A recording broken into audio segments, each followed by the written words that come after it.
Ես այս պահին գտնվում եմ Փարաքյալ խոշորացված համայնքի Պտղունք գյուղի 14-ի դրոպ 11 ընտրատեղամասում, ժամը 4-ի դրությամբ ընտրատեղամասում շարժը պասիվ է, մինչ այս բավականին ակտիվ է եղել։ Մեծ զրույցում ընտրական հանձնաժողովի նախագահ Արմենուհի Մկրտչյանը մանրամասներ է ներկայացնում։ Այս պահի դրությամբ ունենք արդեն 567 ընտրող, աշխատանքը բնականոնումով ընթանում, ամեն ինչ նորմալ է։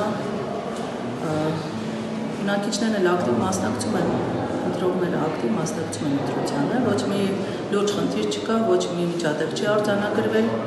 Իսկ որքան ընդգրկված ընտրողներ ունեք։ 1505 ընտրող ունենք։ Ասացիք այդքանից որքանն է մասնակցել։ 567։ Իսկ թեկուզ տեխնիկական խնդիրներ, մեծահասակների առումով մատնահետքի չկարդան, նմանատիպ ինչ-որ խնդիրներ եղել են։